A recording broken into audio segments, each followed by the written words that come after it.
जय श्री कृष्णा दोस्तों, आज हम सुनेंगे बेताल पच्चीसी की एक और कहानी जिसका नाम है बालक क्यों हंसा।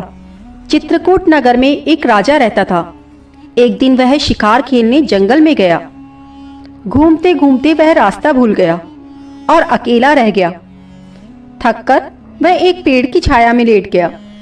जैसे ही वह लेटा कि उसे एक ऋषि कन्या दिखाई दी। उसे देखकर राजा उस पर मोहित हो गया। थोड़ी देर में ऋषि स्वयं आ गए। ऋषि ने पूछा, तुम यहाँ कैसे आए हो?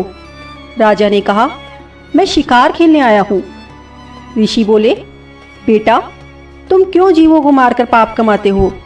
राजा ने वादा किया कि मैं अब कभी शिकार नहीं खेलूंगा। खुश होकर ऋषि ने कहा, तुम्हें जो मांगना है मांग लो बेटा। राजा ने ऋषि कन्या मांगी और ऋषि ने खुश होकर दोनों का विवाह करा दिया। राजा जब उसे लेकर चला तो रास्ते में एक भयंकर राक्षस मिला और राक्षस बोला, मैं तुम्हारी रानी को खाऊंगा। अगर चाहते हो कि वह बच जाए तो 7 दिन के भीतर एक ऐसा ब्राह्मण पुत्र का बलिदान करो जो अपनी इच्छा से अपनी बलि दे और उसके माता पिता उसे मारते समय उसके हाथ पैर पकड़े। डर के मारे राजा ने उसकी बात मान ली। वह अपने नगर को लौट आया और अपने दीवान को सब हाल कह सुनाया। तभी दीवान ने कहा, आप परेशान न हो महाराज, मैं कुछ उपाय करता हूँ। इसके बाद दीवान ने 7 बरस के बालक की सोने की मूर्ति बनवाई और उसे कीमती गहने पहनाकर नगर नगर और गांव गांव घुमाया और यह कहलवा दिया कि जो कोई 7 बरस का ब्राह्मण का बालक अपने को बलिदान देने के लिए तैयार करेगा और बलिदान के समय उसके माँ बाप उसके हाथ पैर पकड़ेंगे, उसी को यह मूर्ति और 100 गांव मिलेंगे। यह खबर सुनकर एक ब्राह्मण बालक राजी हो गया। उसने अपने माँ बाप से कहा, आपको बहुत से पुत्र मिल जाएंगे, मेरे शरीर से राजा की भलाई होगी और आपकी गरीबी मिट जाएगी।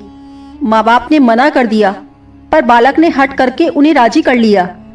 माँ बाप बालक को लेकर राजा के पास गए और राजा उन्हें लेकर राक्षस के पास गया। राक्षस के सामने माँ बाप ने बालक के हाथ पैर पकड़े और राजा अपनी तलवार लेकर बालक को मारने को हुआ। उसी समय बालक बड़े जोर जोर से हंस पड़ा। इतना कहकर बेताल बोला, हे राजन, यह बताओ कि बालक क्यों हंसा? राजा विक्रमादित्य ने फौरन उत्तर दिया, इसलिए कि डर के समय हर आदमी रक्षा के लिए अपने माँ बाप को पुकारता है। माता पिता न हो तो पीड़ितों की मदद राजा करता है। राजा न कर सके तो आदमी देवता को याद करता है। पर यहाँ तो कोई भी बालक के साथ न था। माँ बाप हाथ पकड़े हुए थे, राजा तलवार लिए खड़ा था और राक्षस भक्षक हो रहा था। ब्राह्मण का लड़का परोपकार के लिए अपना शरीर दे रहा था। इसी हर्ष और अचरज से वह हंसा। इतना सुनकर बेताल फिर उसी मसान में स्थित पीपल के पेड़ पर जा लटका और विक्रमादित्य फिर से वहीं पीपल के पेड़ के पास जाते हैं। तो फ्रेंड्स, उम्मीद है आपको यह कहानी पसंद आई होगी। If you like this story, please like, share and subscribe. Thanks for watching.